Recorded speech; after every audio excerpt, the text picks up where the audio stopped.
하나님 말씀 마가복음 11장 1절에서 10절까지 본문 좀 긴 말씀인데 제가 봉독해 드리겠습니다. 마가복음 11장 1절에서 10절까지 제가 봉독합니다. 그들이 예루살렘에 가까이 와서 감난산 벳바게와 베다니에 이르렀을 때에 예수께서 제자 중 둘을 보내시며 이르시되 너희는 맞은편 마을로 가라. 그리로 들어가면 곧 아직 아무도 타보지 않는 나귀 새끼가 매여 있는 것을 보리니 풀어 끌고 오라. 만일 누가 너희에게 왜 이렇게 하느냐 묻거든 주가 쓰시겠다 하라. 그리하면 즉시 이리로 보내리라 하시니 제자들이 가서 본즉 나귀 새끼가 문 앞 거리에 매여 있는지라. 그것을 푸니 거기 서 있는 사람 중 어떤 이들이 이르되 나귀 새끼를 풀어 무엇 하려느냐 하며 제자들이 예수께서 이르신 대로 말한대 이에 허락하는지라.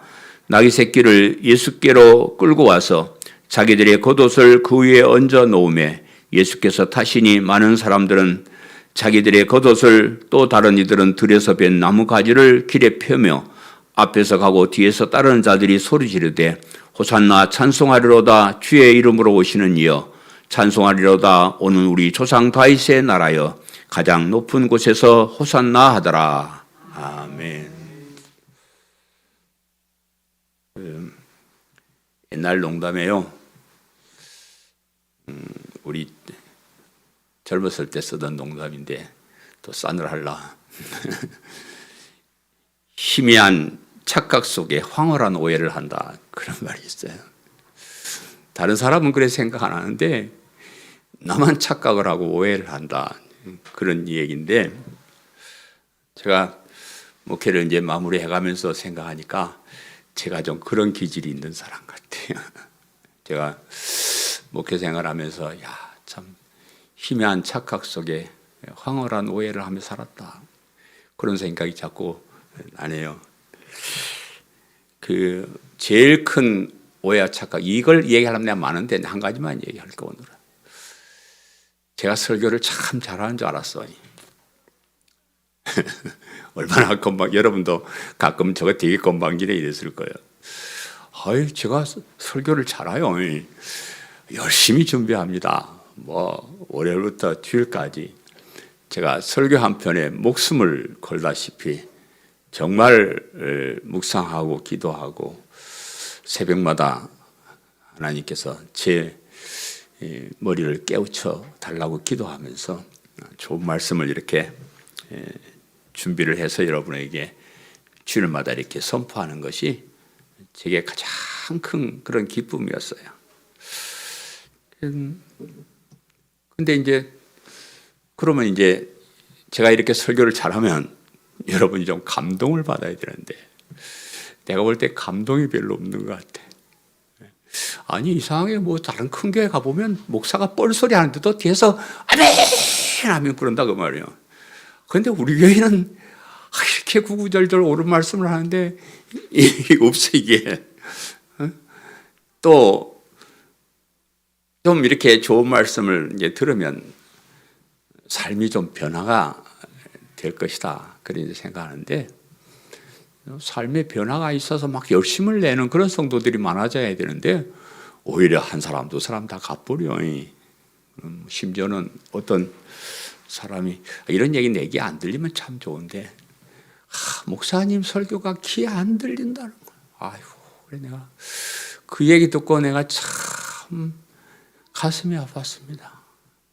이렇게 열심히 준비했는데 이 설교가 귀에 안 들린다 하니 이게 무슨 말일까? 여러분도 혹시 여기 있는 분 그런 분 없죠? 나 살아남은 거 보니까 여러분 그래도 제 설교를 좀 듣는 것 같아요. 제가 제일 좋아하는 사람은 제 설교를 들어주는 사람이에요. 진짜예요. 제가 이렇게 열심히 좋은 반찬 차려가지고 신설에 앉아서 와서 깨끗하게 하다가 하면 여러분 기분 좋겠어? 안 좋죠. 좀 시원찮은 반찬이라도 아이고 맛있네. 어찌 이렇게 맛있게 했다요. 이랬어야 되는데 이렇게 열심히 준비해서 밥상 차려놨는데 맛이 없다네.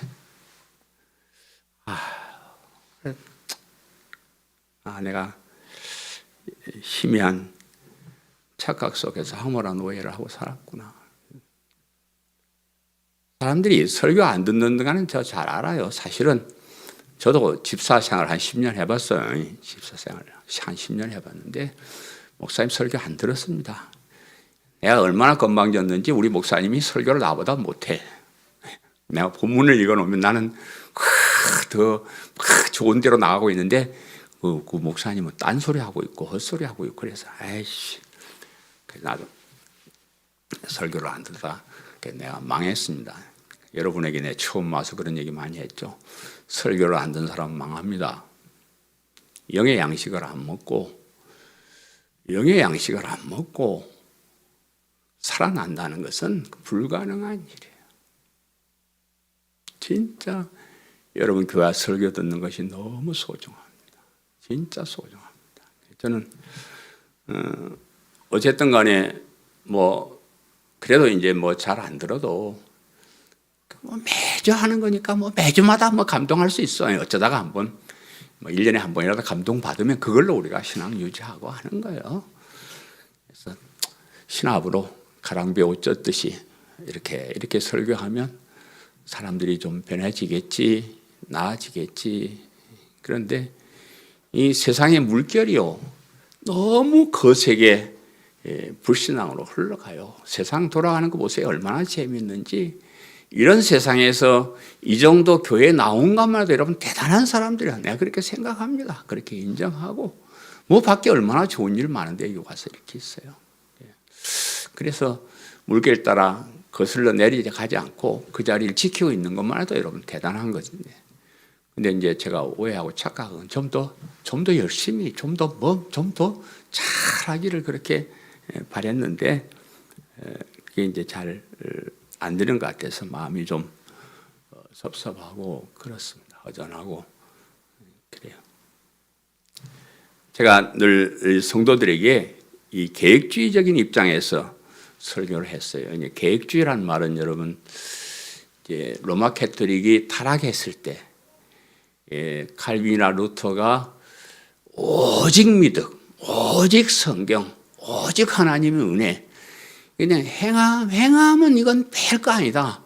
뭐 행함으로 구원받는다는 그 로마 캐토릭의 잘못된 그 교리를 개혁해서 개신교를 이렇게 만들었어요. 칼빈이나 루터 같은 사람의 정신을 받아서 우리 개신교가 이렇게 나왔는데 그 처음 정신을 개혁주의라 그래요. 개혁주의 정신. 그래서 그 개혁주의 입장에서 생각해서 제가 설교를 하고요. 행함보다는 믿음을 더 강조해서 설교를 했어요. 행함은 별 볼 일 없습니다. 여러분 제가 경험해봐서 그래요. 우리가 이 땅에 살아가면서 아무리 의로운 사람이 되려고 노력하고 아무리 착하게 살려고 노력해도 그거 자체 가지고 의로운 사람에 이룰 수 있는 사람은 한 사람도 없습니다. 그건 제 얘기가 아니고 사도 바울의 얘기고 성경의 얘기고 그렇습니다. 그래서 되지도 않는 것을 하라 그러니까 맨날 가짜 교인들만 생겨 그런 척하고 기도 많이 하는 척하고 뭐 믿는 척하고 다니는 그런 사람들이 많기 때문에 그건 쓰잘데없다. 나는 흉악한 죄인이고 예수를 믿는 믿음이 우리를 그런 사람이 되게 한다는 이 계획주의 신학 사상 이것을 여러분에게 정말로 강조해서 이렇게 설명한 이것이 이제 성경의 정신이에요. 여러분 제가 성경 외에 다른 거 가지고 여러분 가르쳐 본 적이 없잖아요.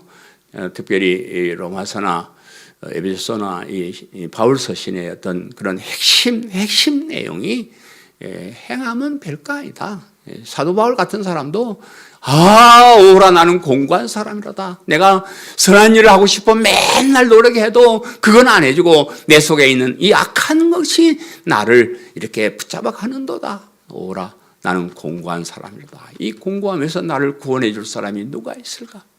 이런 얘기를 했던 거기에 비하면 우리는 안 됩니다.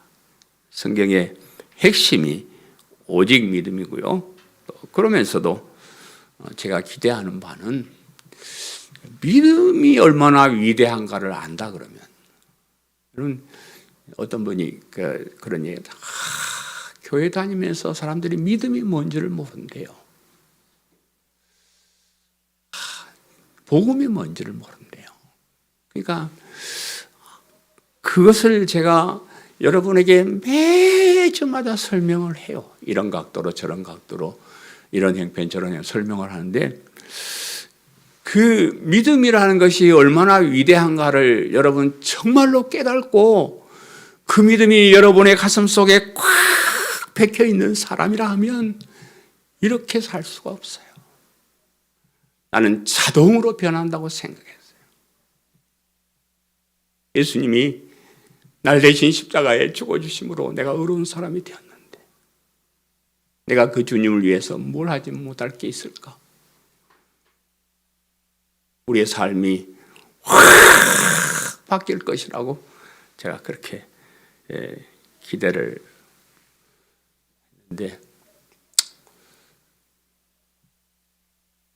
제가 설교가 시원치 않든지 여러분이 설교를 안 듣든지 들어도 감동이 없든지 삶을 실천하기에 세상이 너무 힘든지 잘 모르겠지만은 그렇지 못한 것에 대한 안타까움이 있습니다.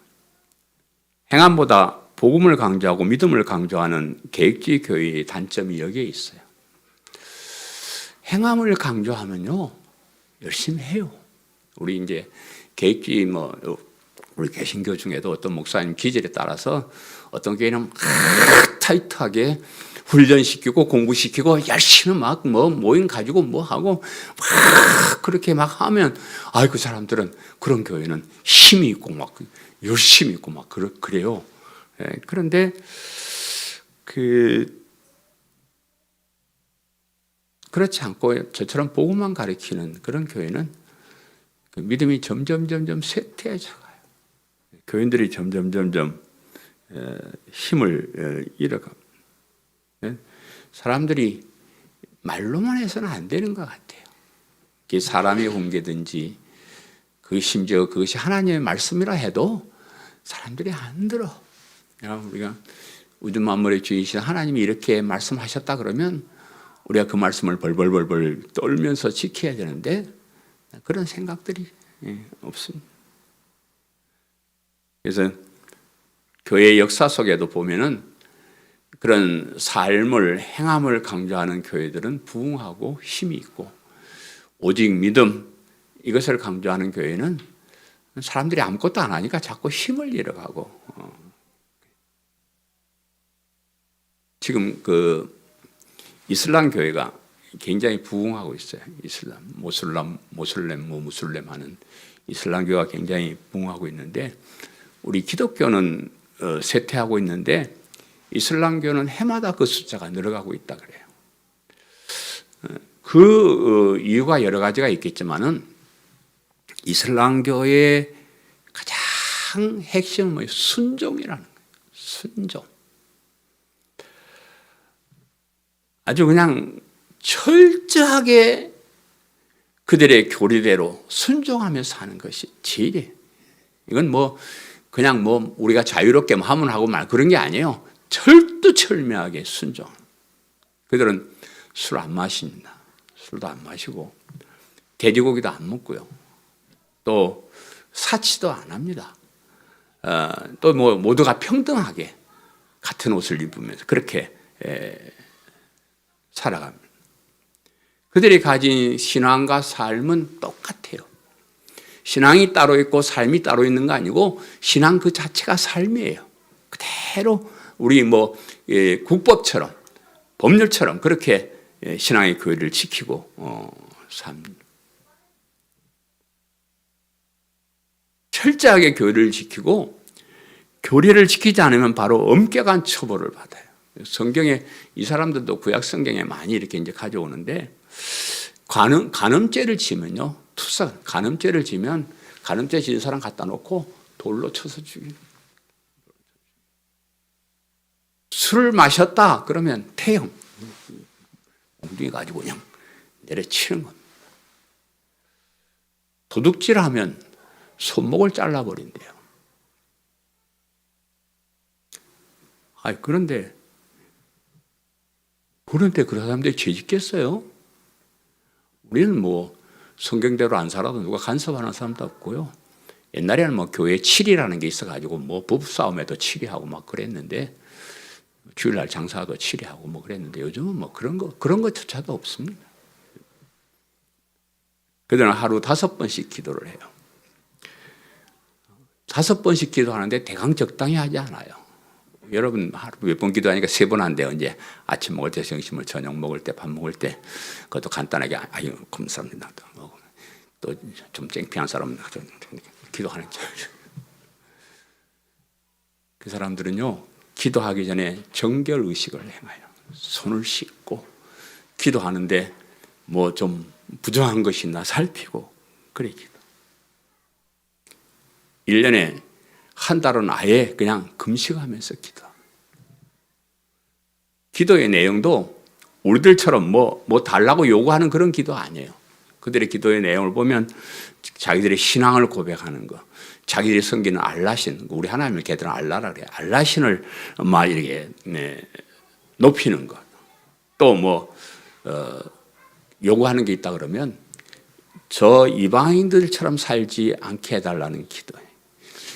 유대인들처럼 살지 않게 해달라. 유대인들은 하나님을 배반한 사람이라 이래요, 얘들이. 그래서 저 하나님을 배반한 유대인들처럼 살지 않게 해주세요. 우리 기독교인을 보고 헷갈리는 사람들이에요.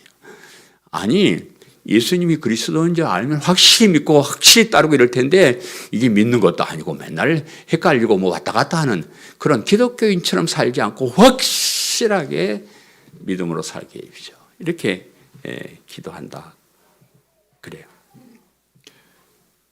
특히 이 성직자라고 할 수 있는 이 무슬림교는 잘 모르지만 특별히 목사나 이런 성직자들이 없고 그냥 교리를 가르치는 교사가 있고, 또 모스크에서 성전에서 봉사하는 이맘이라는 그런 사람들이 있는데, 이 사람들은 철저하게 봉사를 해요. 얼마나 철저하게 봉사하냐 그러면 이 사람들은 사람이 아니고 천사다. 그럴 정도로 그들이 앞에 서서 봉사하고 헌신하고 하는 그런 삶을 산다 그래요. 근데 그들이 가진 교리를 우리 기독교인들의 눈으로 보면 참 허접해요. 아이고, 어찌 저거를 믿음으로 따를 수 있을까? 이런 참 허접해요. 그들이 섬기는 신이 알라신 우리 하나님인데, 우리는 우리 하나님 제일 먼저 우리 하나님 뭐예요? 사랑의 하나님, 은혜의 하나님. 그래 가르치는 그 사람들은 알라신이 뭐 사랑도 없고 인정도 없는 하나님을 가르쳐. 그냥 잘못하면 몽둥이 들고 바로 그냥 즉결 처분하는 그런 하나님으로 가르칩니다. 뭐 무슨 진리가 있는 것도 아니에요. 여러분 가진 성경이요, 이게 어느 날 아침에 누가 계시받아서 기록한 게 아니에요. 엄청난 오랜 몇천 년의 세월 동안 많은 사람을 등장시키고 많은 역사를 등장시켜서 거기에서 그들을 통해서 말씀하신 것을 정말로 기록해서 이것이 진짜 하나님의 말씀이다라는 증거를 가지는 그런 말씀으로 가지고 사는데, 그 사람들은 그거 없어요. 어떤 사람이 어느 날 기도하니까 계시를 받았대요, 지가. 그 계시 받은 거 가지고 자기들의 교리를 삼고 사는 거예요. 뭐 아주 엉터리예요. 아주 엉터리입니다. 걔들이 왜 저 폭탄 짊어지고 뛰어들고 하는 줄 아세요? 그 폭탄 짊어지고 가서 그 순교하면 천국에 가서 이쁜 처녀들하고 산대요. 그래가지고 천국 가서 이쁜 처녀들하고 살라고 그냥 에이씨 짊어지고 폭탄 짊어지고 적군에 뛰어 들어가가지고 그래 박살내고 그래 하는 겁니다. 그럼에도 불구하고 그들의 숫자가 매년 늘어난다 그래요. 무슬림으로 개종한 사람들의 이 조사를 해봤더니 거의 대부분이 기독교에서 개종한 사람들이라는 통계가 있다. 참 답답하다. 왜 이렇게 기독교 이런 좋은 복음, 이 좋은 교리, 이 멋있는 걸 놔두고 그 엉터리 같은 그 아무것도 아닌 그 무슬림으로 개종하는 사람이 있다고 말이요.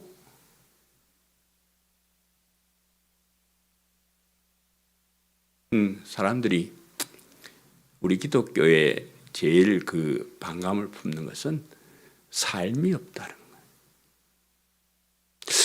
거예요. 기독교인이라 그러는데 기독교인 같지가 않고, 천국을 믿는다 하는데 천국 가는 사람 같지가 않고, 그러니까 이거 가짜다 이래 버리는 거예요. 가짜다. 아니, 우리의 삶이 정말로 하나님 살아계심을 믿고 영원한 천국을 기쁨으로 가는 사람 같으면 우리 삶이 달라져야 되는데 안 그렇다는 거예요. 이게 기근지가 아니지. 이 사람들도 보니까 가짜 같고 아무것도 아닌 것 같다는 거예요. 천국도 없고 뭐 아무것도 없는 것 같은. 그래서 저렇게 확실하게 믿음을 지키고 열심히 살아가는 무슬림이 되자 이래가지고 개종을 한다. 그럼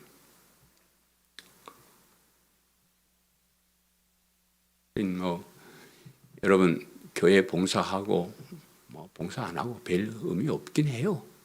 근데 그런 것이 우리를 붙잡아주는 참 좋은 거예요. 훈련하는 거 참 중요해요. 주님을 위해 고난당하는 거 참 중요합니다. 제가 요즘 맨발로 걷게 해가지고 이제 쓸데없이 산에 가가지고 지금 맨발 벗고 산을 가니까 아이고 어떻게 힘들어. 맨발로 걷다가 신발을 딱 신고 그러면요, 아이고 할렐루야, 너무 감사합니다. 내가 왜 이 쓸데없는 고생을 하는지 모르겠다.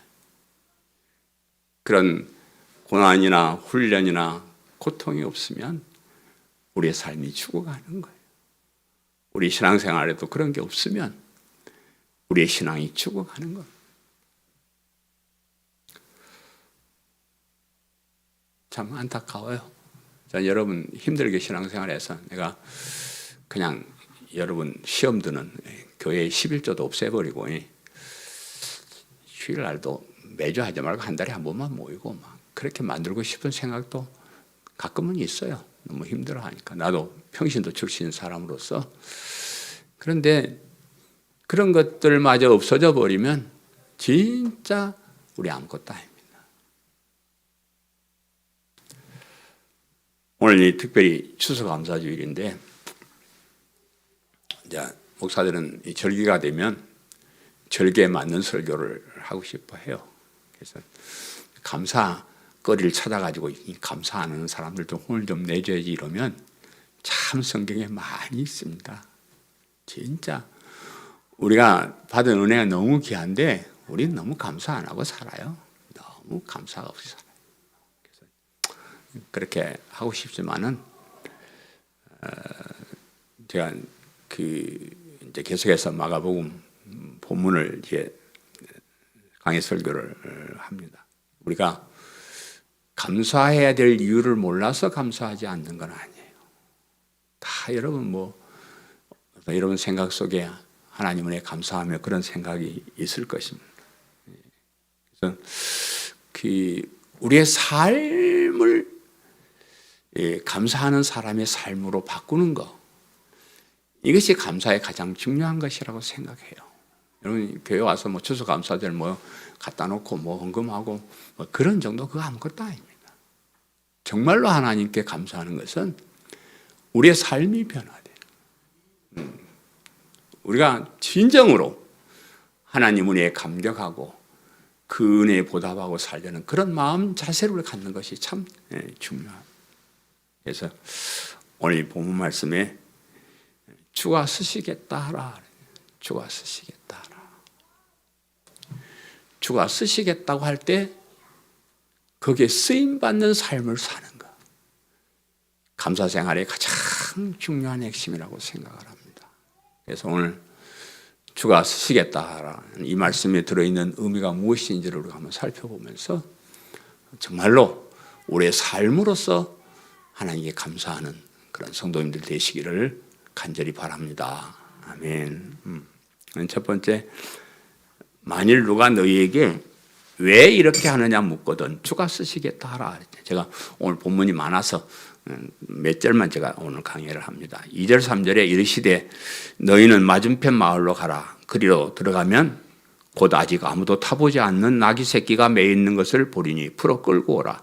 만일 누가 너에게 왜 이렇게 하느냐 묻거든 주가 쓰시겠다 하라. 그리하면 즉시 이리로 보내리라 하시니. 그랬습니다. 그래서 이제 오늘 이 오늘 본문이 사건이 일어난 때는 예수님께서 이제 그 모든 공생애를 마치시고 마지막 이제 일주일을 남겨놓은 이런 시점입니다. 그래서 마지막 주간의 첫날이다 이렇게 보는데 여기 일요일이라 이렇게 이제 생각을 해요. 다음 주 일요일에는 예수님이 그 주간에 죽으셨다가 부활하신 날. 그래서 그 부활하시기 일주일 전에 마지막 그 날이 이제 오늘 본문이 기록된 그런 때입니다. 그래서 이제 교회력을 주로 이제 자주 많이 따지는 사람들은 이 본문이 기록된 이 때를 종려주일 때 설교를 해요. 종려주일을 해가지고 종려나무 가지를 꺾어들고 예수님께서 고난을 당하기 위해서 예루살렘으로 입성하시는 그 대목. 그래서 종려주일을 지키고 그 다음 월요일부터 고난주간 이렇게 지킵니다. 종려주일과 고난주간이 연결되는 그런 주간인데 우리 마가복음은 11장에서 16장까지 이 아주 중요한 시기 예수님의 그 사역의 절정이라고 할 수 있는 마지막 일주일간의 사건들을 11장에서 16장까지 이렇게 기록을 하고 있습니다. 그래서 이 중요한 시기에 예수님께서 예루살렘에 입성하시기 전에 뜻밖의 일을 하셔요. 예수님께서 제자 중 두 사람만 이렇게 불러요.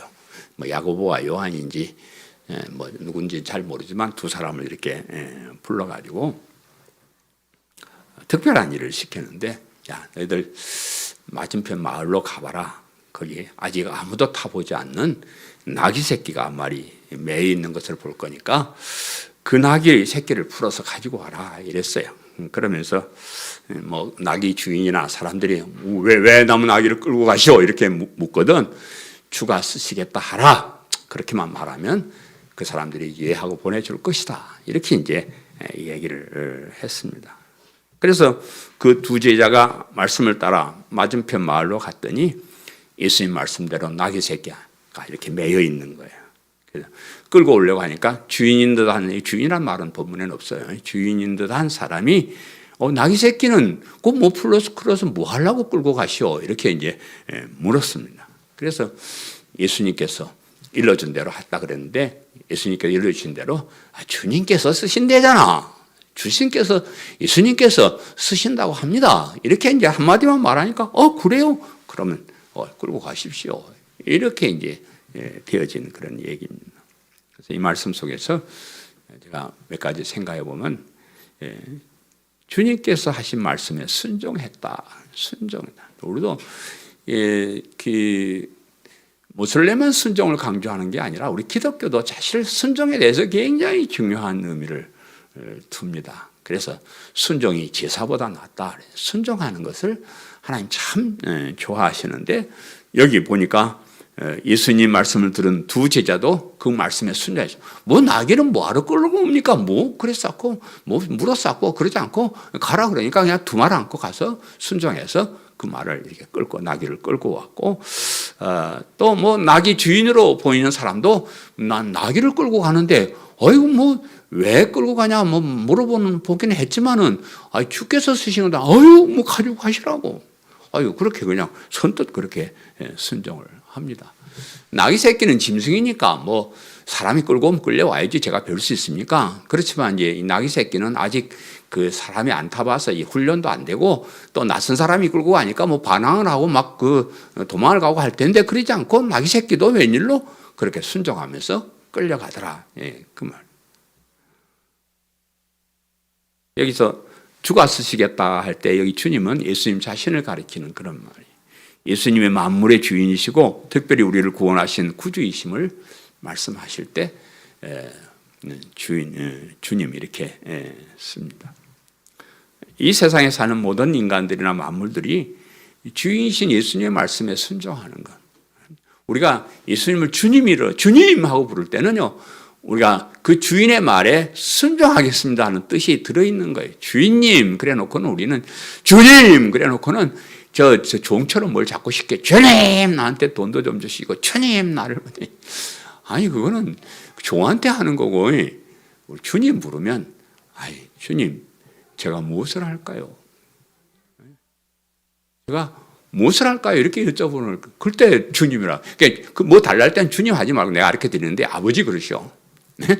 아버지 그러면 아버지한테는 뭐 달라면 다 땡깡 놀면 되니까 뭐 달라면서 주님 하지 말고 뭐 달라 할 때는 아버지 그렇게 부르고 주님 할 때는 제가 무엇을 하리까 이렇게 해야 돼요.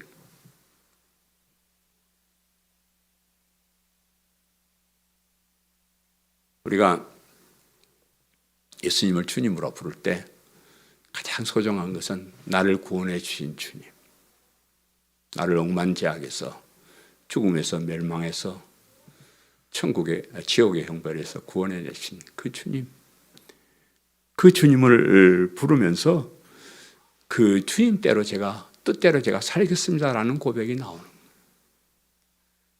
우리는 하나님의 이제 자녀로 영원한 생명을 받은 사람들이지만 그러면서도 우리가 이 땅에 살아갈 때 사탄의 종노릇을 하는 그런 사람이 아니고 하나님 나라의 일을 하는 사람들이다 이런 뜻이에요.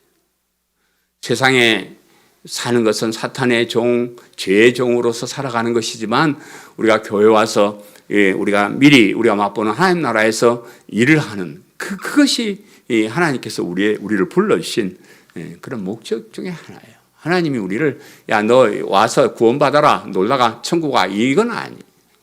하나님이 넌 하나님 백성이니까 거기 있지 말고 일로 와 여기서 하나님 자녀로 살아 그러면서 주님께서 주님의 일에 쓰임받게 하기 위해서 우리를 불러주신 우리가 이렇게 교회에 모인 것은 주님께서 우리를 쓰시겠다는 겁니다. 주님께서 우리를 써주신대요. 정말로 귀한 일에 우리를 써주신다는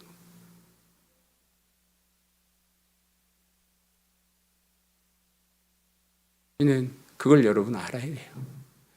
교회 일은 억지로 사람들에게 생생해내요 그런 거 아닙니다. 나를 구원해 주신 그 주님께서 나 같은 것도 써주시겠다고 이렇게 불러주셨는데 거기에 감사하면서 좀 더 일 좀 더 주시면 안 돼요? 좀 더 하고 싶습니다. 이런 마음을 가지고 그래야 돼요. 그게 은혜 받은 사람이 해야 될 그런 당연한 일. 그 다음에 주님께서 하시는 일이 무엇인 줄 알아야 해요. 주님 일에 이제 쓰임받는다 할 때 그러면 주님이 하는 일이 뭐냐? 주님께서 하시는 일을 내가 같이 그 일에 우리가 사용이 돼야 되는데 주님께서 하시는 일이 뭐냐 그러면 오늘 본문에서 예수님께서 주가 쓰시겠다고 하면서 나귀 새끼를 끌고 와서 하는 일이 나귀 새끼를 타시고 예루살렘 성에 입성하시는 거예요. 예수님께서 왜 나귀를 타셨을까? 그것도 한 번도 타본 적이 없는 새끼 나귀를 왜 타고 그렇게 들어가셨을까? 이 아이면요, 그죠? 이 아이면 어디서 백말 한마디 구해가냐. 백마는 왕이나 엄청난 사람이 타는 거예요. 그래서 백마 한 마리로 해서 탁 끌어가지고 예수님 다시 오실 때는 백마 타고 오신다 그랬다. 근데 백마를 타고 입성을 하시든지 아니면 화려하게 마차 하나 어디서 이왕 어디 가서 주가 쓰시겠다 하면 다 내놓는 거 백마 있는 데 가서 백마 끌고 오든지 화려한 마차 끌고 오든지 그걸 주가 쓰시겠다 하고 갖고 빡 그냥 한번 폼 잡고 들어가실 건데 왜 저렇게 나귀 새끼를 타고 들어가셨을까? 왜 그러셨을까요? 오늘 본문에서는 그 이유를 설명하지 않지만 이 사건이 기록된 마태복음 21장에서는 그 이유를 이렇게 설명을 해요. 마태복음 21장 4절 5절에 이는 선지자를 통하여 하신 말씀을 이루려 하심이라 일러스되 시온 딸에게 이르기를 내 왕이 내게 임하나니 그는 겸손하여 나귀 곧 멍에 매는 짐승의 새끼를 탔도다 하라 하였느니라. 왜 나귀를 탔냐 그러면 이것 때문에 탔는데 이 말씀은 이 스가랴서 구약성경 스가랴서의 메시아에 관한 예언을 인용한 그 말인데 스가랴서 9장 9절에 이렇게 말합니다. 시온에 따라 크게 기뻐할지어다. 예루살렘에 따라 즐거이 부를지어다. 보라, 네 왕이 내게 임하나니 그는 공의로우시며 구원을 베푸시며 겸손하여 나귀를 타시나니 나귀의 작은 것 곧 나귀 새끼니라. 이렇게 예언을 해놨어요. 만왕의 왕으로 오시는 그분, 공의를 행하시는 그분, 우리를 구원하실 그분은 겸손하게 나귀를 타고 예루살렘으로 들어가실 것이다. 이렇게 예언을 해놨기 때문에 그 예언을 이루기 위해서 그 예언대로 자기가 예수님이 내가 어떤 개인이 아니고 성경에 예언한 그 만왕의 왕이요 메시아가 되시고 구원자가 되심을 나귀를 탐으로써 보여주시는 거예요. 예수님께서 쓰시겠다고 하신 것은 예수님께서 선지자들이 예언하신 그 메시아로 오시는 것을 사람들에게 알리는 일로 쓰시겠다. 사람들이 성경을 모르는 사람들이 예수님 나귀 새끼를 타고 들어가면 나 참 쪼잔하다. 뭘 저런 걸 타고 들어오신다나. 그래 비웃었을 거예요. 그런데 성경을 아는 사람들은 저분이 나귀 새끼를 타셨네. 저분이 스가랴서 예언한 그 메시아시네. 그걸 팍 알아들을 수 있는. 그래서 우리가 이렇게 교회 와서 예수님의 일에 쓰임 받는 것도 마찬가지예요. 그 예수님이 그리스도가 되심을 사람들에게 알리는 것. 그 예수님이 메시아시오. 그 예수님이 하나님이시오. 그 예수님이 만왕의 왕이시오. 그분이 우리를 구원하신 구원자가 되심을 사람들에게 알리는 것. 뭘 통해서? 성경 말씀을 통해서. 그것이 하나님께서 우리를 부르신 일. 그 일에 우리를 쓰임받게 하시겠다. 가장 사람들 볼 때 참 같지 않은 일일 수도 있어요. 특별히 우리 같은 우리 작은 교회, 제가 맨날 설교 잘한다 바르게 한다 이래서 하는데, 그러면 니네 교회 어떤가 이렇게 쳐다보면 제가 좀 창피해. 아이고 참 같지 않다. 어째 나귀 새끼를 타. 어째 그 쪼매는 교회에서 그랬어 않냐? 그게 무슨 그건 믿을 만한 것이냐? 그렇지 않다는 거죠. 그렇지 않다는 겁니다. 제가 요즘 조금 이해를 하셔요. 나이 드니까 좀 우울해요. 좀 울적하고 은퇴할 때가 되니까 좀 울적하고. 어제 저랑 같이 어떤 조금 큰 교회 목사님 은퇴식을 했어요. 얼마나 화려하게 하는지 앞에 순서 맡은 목사님만 25명, 축사가 5명, 격려사가 5명, 뭐가 몇 명, 그래가지고 화려하게 했는데 제가 안 갔습니다. 그거 가가지고 샘날까봐 내가 쪼잔해가지고 나도 은퇴해야 되는데 한 분도 못 모실 판인데 내가 은퇴식을 해야 되냐 말아야 되냐 이런 생각을 하는데 그 화려한 거기 가가지고 내가 코 빠지고 그러고 있을 필요가 있어? 안 갔습니다. 순서를 맡긴 것도 아니고. 우리 아들이 참 제 마음을 좀 아는 것 같아요. 영적으로 통하는 것 같아요. 어젯밤에 그 찬양 한 곡하고 편지를 하나 보내왔어요. 양양모 우리 아버지, 이영미 우리 어머니, 당신들의 삶이 가장 귀한 삶이었어요. 내가 말 한마디에 그냥 내가 너무 이놈은 내 마음으로 하네. 그 가장 귀한 삶이 뭐냐 그러면 복음을 전하는 삶. 가장 귀한 삶이라는 그 노래가 있을 때다. 정말로 복음을 전하는 목사님 사모님을 위해서 만드는 곡이라 그러는데 그 곡을 한번 보내왔는데 우리 고영호 선생님 가장 귀한 삶이라는 노래를 한번 찾아서 한번 부릅시다. 이 세상에 복음을 전하는 삶만큼 귀한 삶이 없어요. 누가 뭘 하든 누가 알아주지 않든 교회가 크든 작든 뭐 무슨 영광을 받든 못 받든 그런 것이 중요한 것이 아니고 내 삶에 있어서 가장 귀한 것은 예수님의 십자가의 복음을 전하는 그 삶이었다. 저는 주가 쓰시겠다고 할 때 그겁니다. 복음을 전하는 일에 사용을 받는 겁니다. 복음을 전하는 교회를 위해서 여러분 쓰임을 받는 겁니다. 가장 귀한 일. 여러분 천국에 한번 가서 제 말을 한번 사겨 들으세요. 예수님을 그리스도로 믿고 사는 삶이 여러분 삶의 가장 귀한 삶. 그 복음을 나만 믿는 것이 아니고 다른 사람에게 전파하는 일처럼 소중한 일이 없습니다. 이 귀한 일에 쓰임받는 성도님들 되시기를 간절히 바랍니다. 여기서 설교를 마쳐야 될 시간인데요. 한 페이지가 더 있는데 빨리 한번 해보겠습니다. 두 번째, 가장 높은 곳에서 호산나 하더라. 9절 10절에 앞에서 가고 뒤에서 따르는 자들이 소리 지르되 호산나 찬송하리로다. 주의 이름으로 오시는 이여 찬송하리로다. 오는 우리 조상 다윗의 나라여. 가장 높은 곳에서 호산나 하더라. 두 제자가 나귀 새끼를 끌고 오니까 사람들이 겉옷을 벗어가지고 어떤 사람은 나귀 등에 깔고 어떤 사람은 나귀가 지나가는 길에다 깔고 어떤 사람은 나무 가지라는데 종려나무라 그래 생각합니다. 종려나무 가지를 꺾어다가 그 길에다가 깔기도 하고 손에 들고 하나님을 찬양하는데 호산나 찬송하리로다 주의 이름으로 오시는 이여 그렇게 막 찬양을 하는 그런 모습이 이제 펼쳐지는 겁니다.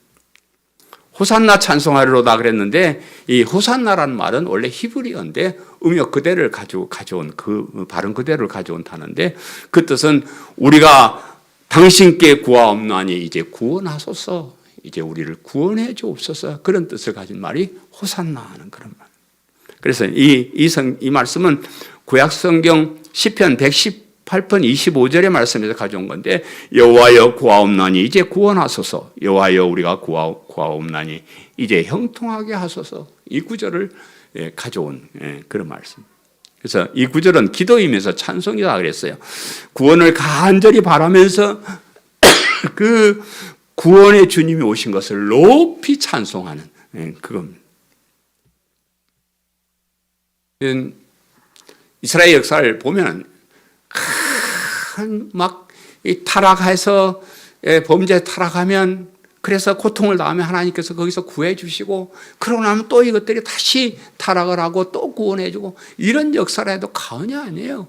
그래서 우리 인간에게 가장 중요한 것은 이런 제약된 삶에서 구원받는 것인데 그 구원을 위해서 예수님께서 이렇게 오셨다 그래서 정말 지금까지의 구원은 다 예표에 불과하고 또 구원받으면 또 다시 타락하고 이런 거지만 예수님은 구원 한 번에 구원하시고 영원히 구원하시는 진짜 구원이시기 때문에 그 구원의 주님을 노래하는 겁니다. 아이고 구원의 주님 어서 오십시오. 아이고 환영합니다. 너무 감사합니다. 빨리 우리를 이 영만제약에서 구원해 주십시오 하는 그런 노래입니다. 찬송하리로다 오는 우리 조상 다윗의 나라에 그랬는데 이 예수님이 오셔서 만드신 이 이제 나라는 다윗에게 약속하신 그 하나님 나라다 이렇게 이제 설명을 하시는 것이고요. 가장 높은 곳에 호산나 그랬는데 가장 높은 곳에서 오신 분이 예수님, 가장 높은 곳에서 이렇게 오신 그 예수님을 노래하고 찬양하는 겁니다. 그래서 그뿐만 아니라 우리가 예수님을 통하여 구원받는 것이 세상에 가장 귀한 것이다.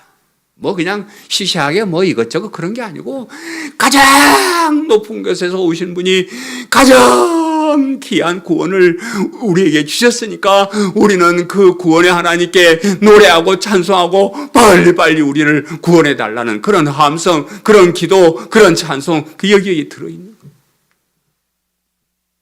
여러분 이 장면을 한번 상상을 해보시기 바래요. 예수님은 나귀를 타시고 들어간 사람들이 막 그 옷을 갖다가 벗어 걸고 종려가지를 끌고 들고 그냥 찬송을 하면서 춤을 추면서 이제 우리가 구원받았습니다. 구원받은 은혜에 대해서 감사하고 감격하고 하는 그런 모습, 눈에 삼삼하게.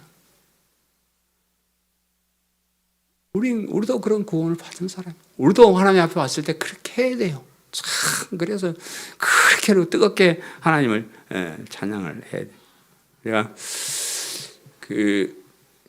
목회를 하면서 가장 중요한 두 가지를 제가 마음에 두고 했습니다. 첫째는 예수 그리스도의 십자가의 복음을 전해서 여러분이 하나님의 자녀가 되고 영원한 생명을 얻게 하는, 이건 정말 귀한 일이기 때문에 나 다른 거 다 하면 세상에서 잘 살더니 못 살더니 어떻게 살더니 그런 거 막 그냥 알아서 사시고, 정말로 가장 귀한 이 믿음, 이 복음을 믿는 믿음, 이것 여러분 다 가지고 구원받은 백성이 되게 하는, 이게 제가 가장 큰 목표입니다.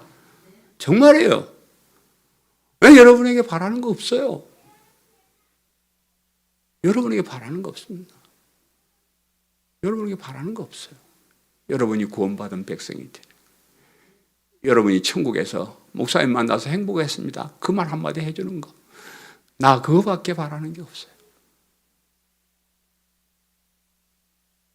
그리고 또 한 가지는 최선을 다해서 하나님께 예배드리는 거, 기쁨으로 하나님을 찬양하는 거예요. 우리가 할 수 있는, 구원받은 백성이 할 수 있는 가장 귀한 거예요. 예? 하나님, 나 같은 것을 선택해 주시고 예수님을 믿게 하시고 하나님의 자녀가 되고 영원한 생명을 얻게 하시고 이렇게 살게 하시는 그 하나님 은혜에 감사 감격해서 주일마다 와가지고 뜨겁게 찬양하고 하나님 말씀 듣고 아멘하고, 그래서 복음과 예배가 저의 목회의 가장 핵심적인, 그래서 그 일에 여러분 제가 전념을 다했고요. 그래서 저는 복음을 연구해서 가르치고, 우리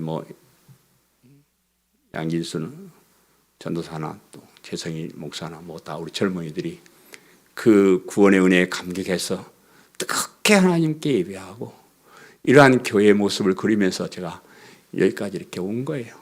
네, 이 모습이 완성되지 못한 상태에서 이렇게 은퇴할 날이 가까워가니까 참 안타까운 거예요.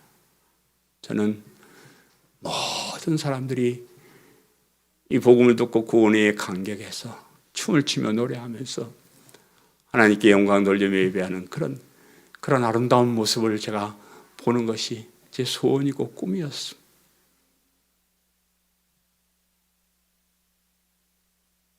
뭐 때문에 예수님 믿습니까?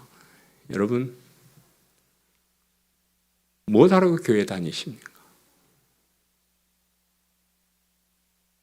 교회의 핵심은 이 두 가지라는 거 여러분 기억하며 사시기를 바라요. 어디 가든지 이 두 가지가 없으면 그건 믿음도 아니고 그곳은 교회도 아닙니다.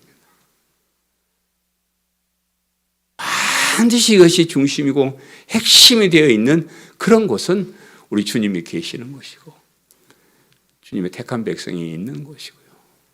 정말로 아름다운 교회입니다. 앞으로 우리가 어떻게 될지 모릅니다. 어디 가서 어떻게 신앙생활 할지, 우리도 다 교회를 떠날지, 끝까지 교회가 될 아무도 모릅니다. 그러나 여러분 어디에서 어떤 삶을 사시든지 여러분이 다니는 교회에 십자가의 복음이 없으면 돌아서서 나오셔요. 뜨겁게 하나님을 찬양하는 그런 모습이 없으면 돌아서 나오십시오. 그건 믿음도 아니고 교회도 아닙니다. 원하고 바라는 것은 우리 교회가 그런 전통을 살려서 정말로 그런 사람들이 많이 모여서 구원의 은혜에 감격하고 춤을 추고 노래하는 멋있는 그런 교회가 되기를 간절히 소원합니다. 사랑하는 성도 여러분, 주님께서 쓰시겠다라는 이 말씀을 기억하시기를 바라요. 주님께서 우리에게도 다 하시나, 야, 내가 널 쓰겠다. 내가 널 쓰겠다. 이 말을 기억하시기를 바라고요. 하나님은 우리를 구원하셔서 영원한 생명을 가지고 영원토록 하나님 나라에 살게 해주시면서, 그러면서 이 세상에서 그러한 일에, 그러한 복음을 전하는 일에, 그렇게 하나님을 찬양하는 일에 쓰임받게 하나님께서 우리를 불러 주셨습니다. 복음을 전하는 일에 쓰임받는 성도님들 되시기를 간절히 바라고요. 그런 교회의 핵심 멤버들이 되시기를 간절히 바라고요. 그 구원에 주님께 영광을 돌리고 찬양하고 기뻐하는 그런 멋있는 성도님들 되시기를 간절히 바랍니다. 아멘. 말씀을 생각하면서 통성으로 기도하겠습니다. 하나님 이래 쓰임받게 하시려고 우리를 불러주셨는데 우리는 그 구원에 감격하지도 못하고 그 구원을 위해서 한 일도 많지 못하고 그렇게 살았습니다. 원하옵기는 앞으로 남은 생에는 이 구원의 은혜에 감사하며 감격하며 주님 하시는 일에 복음을 전하는 일에 이 참된 교회 운동에 쓰임받는 저희들 다 되도록 도와주옵소서. 말씀을 생각하면서 통성으로 기도하겠습니다. 하나님 약한 나로 강하게 가난한 날 부하게 눈먼 날 볼 수 있게 주 내게 행하. 다시 한번 약한 나로 강하게 약한 나로 강하게 가난한 날 부하게 눈먼 날 볼 수 있게 주 내게 행하셨네. 호산나 호산나 호산나 죽임 당한 어린 양 호산나 호산나 예수 다시 사셨네. 내가 건너야 할까? 내가 건너야 할까? 거기서 내 죄 씻겼네. 이제 주의 사랑이 나를 향해 흐르네. 호산나 호산나 호산나 죽임 당한 어린 양 호산나 호산나 예수 다시. 마지막으로 다시 한번 호산나 호산나 호산나 죽임 당한 어린 양 호산나 호산나 예수 다시